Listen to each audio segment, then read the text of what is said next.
Hey, time for another combat curve video. I know last time I said we were going to do the big boss, but because it's so complicated, I think it makes more sense to have a lot more context by doing the other curves first. So we're actually going to do that one last. We have two more to get through before we do that. We're going to do the heroic today, and then we're going to do the against the wall next time, and then we'll do the big boss finally after that. So today is the heroic, and the heroic is an interesting one because it's actually a pretty difficult curve to create. It's fairly simple. It's just a rise and then a peak in intensity and then a plummet in intensity as the players overcome this challenge. It's very specifically built to make your players feel very powerful and very heroic, like they've overcome some huge obstacle. And the idea is to make the obstacle seem big, seem very intimidating and very imposing, but then have them overcome it very quickly and very easily, thus making them feel super powerful. So the first part of that is really important, because if you don't do that, then your players feel like the enemies are just weak. So for example, if you just keep throwing level 1 goblins at them, or I guess standard goblins at them, then they just slaughter them and it's not an issue. And if they're just slaughtering the enemies without issue, they don't necessarily feel powerful, the enemies just feel weak. So the way we prevent that, the way we make the players specifically feel really powerful, is by having an increase in intensity over the combat and then making them feel really powerful by having them destroy the thing. So that's why the curve is set up the way it is. Now, how do we make it happen through design? Well, first of all, we're probably looking at a sub 3 round combat. You can go longer than that, but if you go longer than that, then you're really looking at transitioning from this curve into another curve, and you're looking at a much longer combat, like 6 or 7 rounds. So first, we want to figure out how we're going to do a gradual build-up. Now, weak layer actions and weak legendary actions are good tools for this, because they can do a little bit of damage over time, and because we're dealing with a much shorter combat than the other curves often have, other than the surprise, then having something that allows the enemy to do little bits of damage or create little interesting effects over time makes the round-to-round combat much more interesting, where each round has more going on and we can more carefully and precisely control the curve within each round. That's really important for such a short combat. So then we want the peak in intensity. That's the next thing that we want. And the peak in intensity is really important because this is the point where the players feel like they're starting to ramp into a really tough combat, because the next thing that happens after the peak is that we plummet. They just destroy the thing and all's well for them. And this is really important because, like I said, that's how we're going to create that feeling of feeling powerful. If you don't create that feeling of power, then you're going to create that sense of just a normal people in a very weak world. So, what's a good example of a kind of combat that will create this curve? I like to use a modified mind witness. Not a beholder. A beholder is too much. A beholder is too much, and that's more the kind of thing that would fit into sometimes mini boss, but more often the big boss encounter, which we'll get to later. So the mind witness is useful because the mind witness is like a beholder, but it is way less. It's also much lower CR, so a lower level party can deal with it a little better. I also like to give it legendary actions, where each legendary action just does one of its rays, just like a beholder works, except with mind witness rays, so nothing is quite as deadly.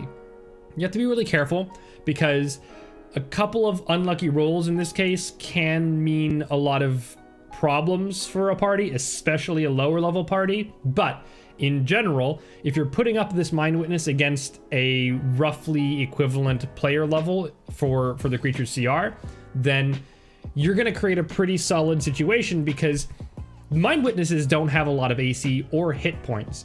So the lack of AC and hit points means that they're going to be able to get hit and get taken down, but of course players don't know how many hit points a creature has left in general.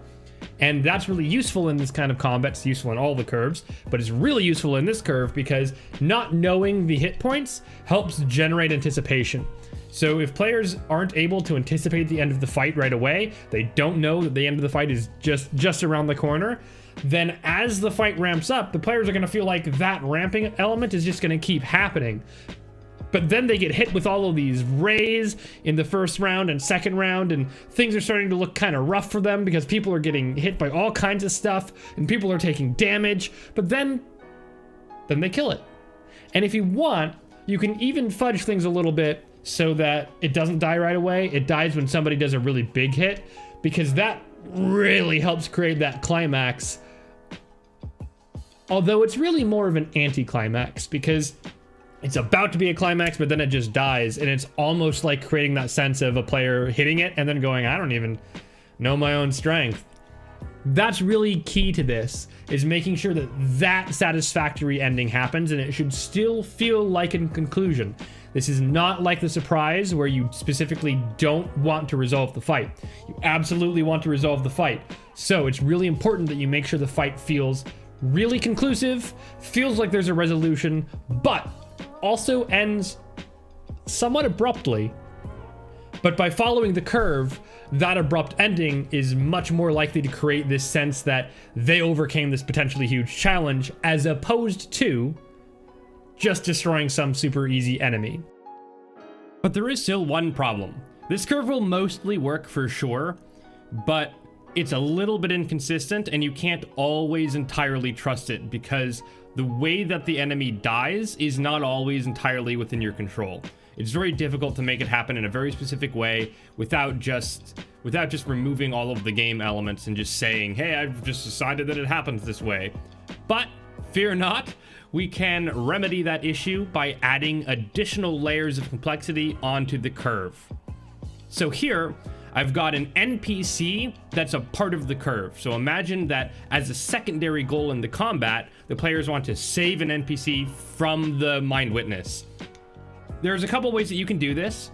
One way is to have the NPC come in with the Mind Witness and have their intensity kind of gradually increase. So on this curve, you have the NPC is in danger, and when the NPC is clearly in danger, you see the little spike in the middle as the combat itself is just ramping up.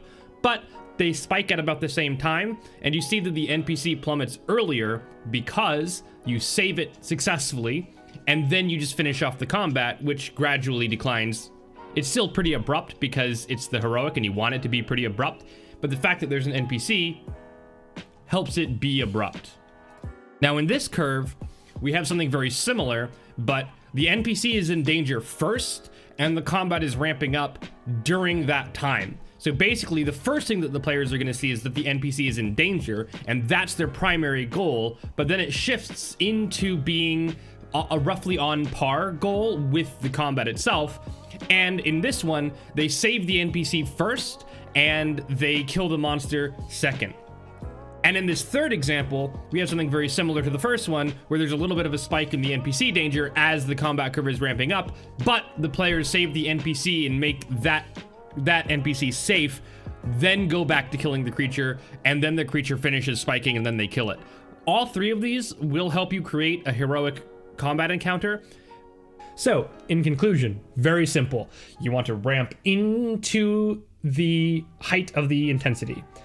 And you can do that. Legendary actions, great tool for that, because more can happen over the round. And over about 2 rounds, round and a half to 2 rounds, you want to ramp into that. And then at that transition point between rounds 2 and 3, maybe a little bit after, is when you want that spike to hit. Not the spike, but the peak. The intensity peaks there.